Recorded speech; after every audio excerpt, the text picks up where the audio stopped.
Savez-vous que le livre de Jonas est l'un des livres les plus passionnants de toute la Bible? Le livre de Jonas a attiré l'attention des enfants, des jeunes et des adultes. Les non-croyants ridiculisaient l'histoire de Jonas, car il leur est impossible d'y croire. Mais pour les croyants, ce n'est pas le cas. Pourquoi me direz-vous? Parce que nous croyons en Dieu des miracles. Le livre de Jonas commence par un ordre donné par Dieu. Au prophète, la parole de l'Éternel fut adressée à Jonas, fils d'Amittai. En ces mots, lève-toi, va à Ninive, la grande ville, et crie contre elle, car sa méchanceté est montée jusqu'à moi. Permettez-moi de commencer par vous poser une question. Où Jonas a-t-il été envoyé? Le prophète a été envoyé à la ville de Ninive. Avez-vous déjà entendu parler de cette ville? Les Assyriens étaient des adeptes de divinités païens. D'autre part, Ninive est décrit comme une ville sanguinaire. Cependant, à cette ville qui vivait dans une rébellion ouverte, Dieu a envoyé un messager pour prêcher le message du salut. C'est vrai, cher auditeur, notre Dieu est un Dieu qui donne de multiples opportunités.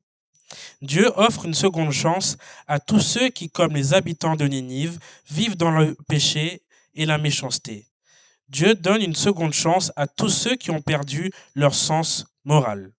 Maintenant, revenons au livre de Jonas. Et permettez-moi de vous poser une question. Qu'a fait Jonas lorsqu'il a été mandaté pour aller à Ninive? J'aimerais pouvoir répondre à cette question par un oui affirmatif, mais malheureusement, la Bible dit que Jonas, le prophète, a refusé sa responsabilité. Dis-moi, où Jonas s'est-il enfui? Il s'est dirigé vers Tarsis. Le prophète de Dieu fuya sa responsabilité. Il allait dans l'autre sens. Dieu l'a envoyé à l'est et Jonas se dirige vers l'ouest. Mais Jonas ne se contente pas de fuir sa responsabilité. Il devient également indifférent à la situation. L'histoire nous raconte que lorsque Jonas était en route pour Tarsis, une grande tempête a frappé le navire de telle manière qu'il a failli se briser.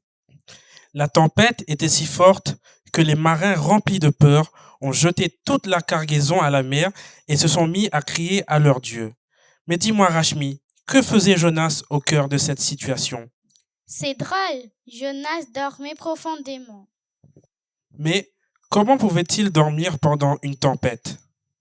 Jonas avait non seulement fui sa responsabilité, mais maintenant il était aussi indifférent à ce qui se passe autour de lui. N'est-ce pas regrettable?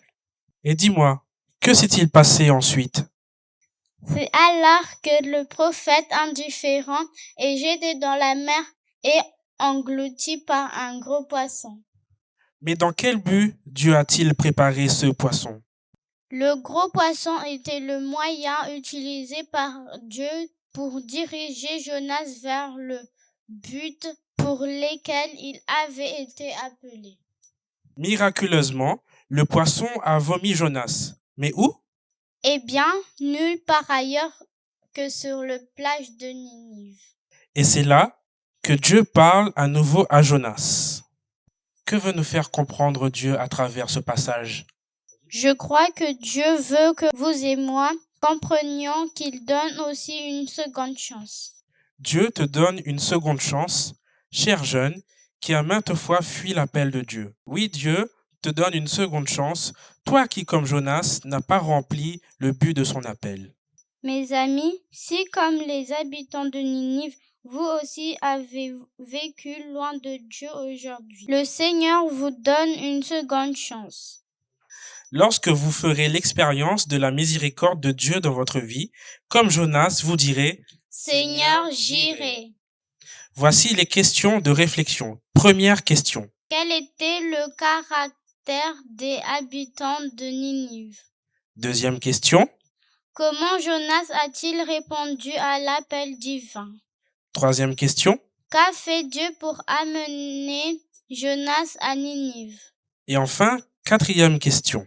Combien de possibilités Dieu veut-il accorder? Bonne soirée les jeunes!